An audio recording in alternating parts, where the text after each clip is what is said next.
wind everywhere, and he's fucking. But he came home with a. Oh, but it got worse. He had a ferret already, didn't he? Because he's gonna have a ferret because he goes fucking ferreting because he's a gypsy. So he come home with a parrot. Now this parrot he got hold of, basically, was given to him by a friend of mine. The parrot was never been raised properly, so the parrot was vicious, fucking vicious. And when he come in the corner with his parrot in the cage, I said, "Who the fuck?" I recognise a parrot. I said, "Don't tell me that's what you call it." What's his name now? He lived next door to one down from Joe's parents.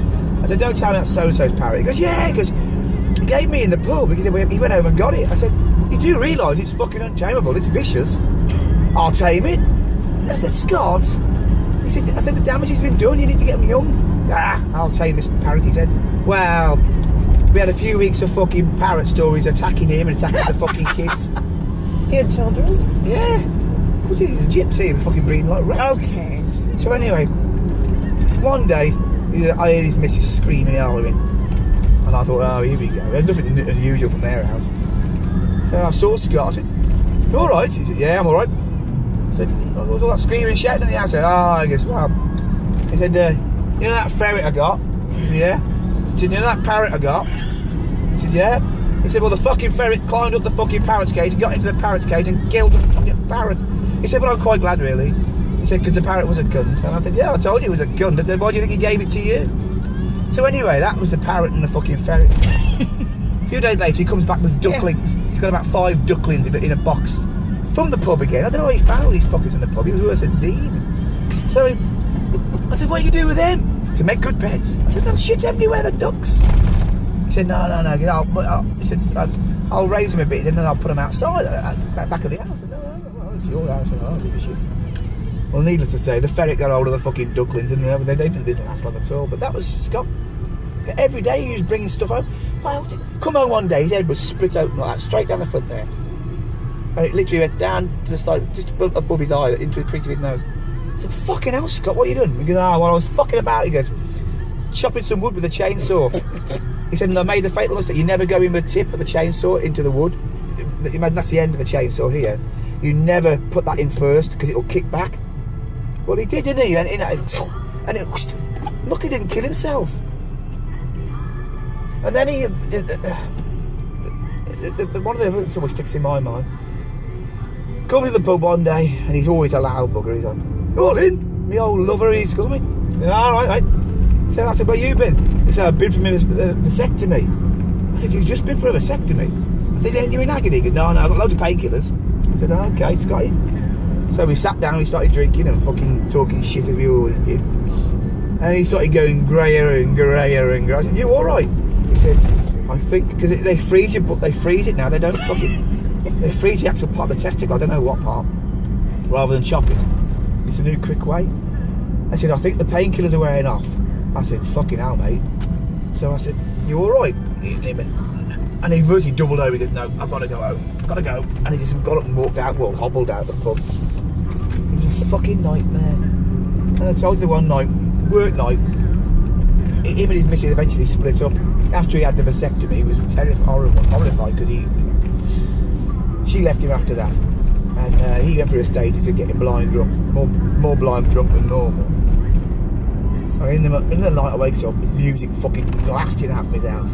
Fucking house. Jane's going fucking batshit crazy at me. I said, "I'll fucking go around and speak to him, alright?" It's 1 a.m, gets around, the front door's wide open, or the back door's wide open, so. I said, Scott, not a fucking word. Walked into the kitchen, no one in there. Go in the living room, there he is on the sofa, flat out. And he's got this fucking stereo system, because he's a rich pikey, his family are fucking loaded, they're all fucking... Fuck me, it was one of the old stack systems, but it was a good fucking make. Speakers as big as a fucking car. I walked up and I turned it fucking off. And just went out and went back to bed. And Jay said, "Did you see him?" I said, "Oh, I saw him."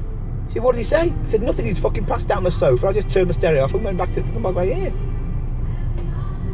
Oh, fucking hell, he's hilarious.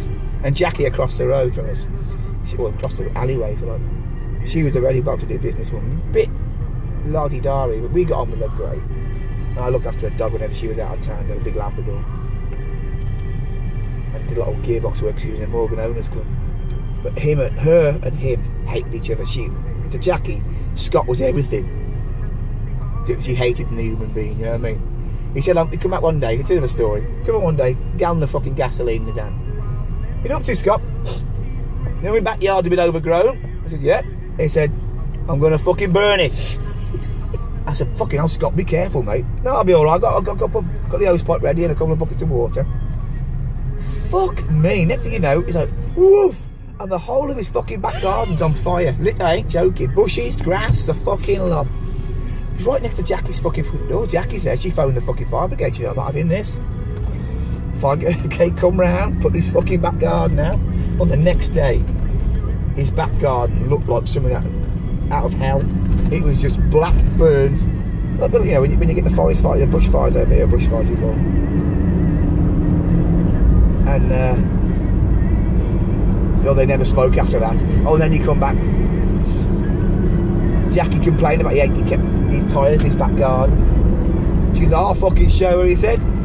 Oh, I said, Scott, what are you going to do? He said, I'm going to fucking burn them. I said, Scott, you got like 5, 6 tyres there, mate. Big tyres, like off truck tyres. Because he had a 4-wheel drive. He said, I'm going to fuck. What's this? Next thing you know, it's like a Kuwaiti oil field in the back garden. It's fucking billowing tubes of fucking, you know, after it burns off a tyre, it goes. Jackie's just stood there. I've quite had enough of this. And then she come round one day, knock on the door. She goes, there's a petition to get Scott out, to ban Scott from having his fires. And I said, well, this puts me in a bit of a situation here. I said, let me speak to him. So I went round there with the petition. I said, Scott, this is what's going to happen, mate. I said, you've got to stop fucking pissing the neighbours off. I said, I don't give a fucking shit. I said, I really don't. I said, I've got my fucking shed when I'm working in motorbikes. Oh, it's a brick building outhouse. I said, I'm happy, mate. I don't know where you're going, Cham, I really don't. But I said, the neighbours are getting so pissed off that you're going to have to fucking stop it, or they're going to get, you know, you're going to be in a lot of trouble, mate. He said, oh, I'll fucking calm down. I just like pissing her off, he said. So,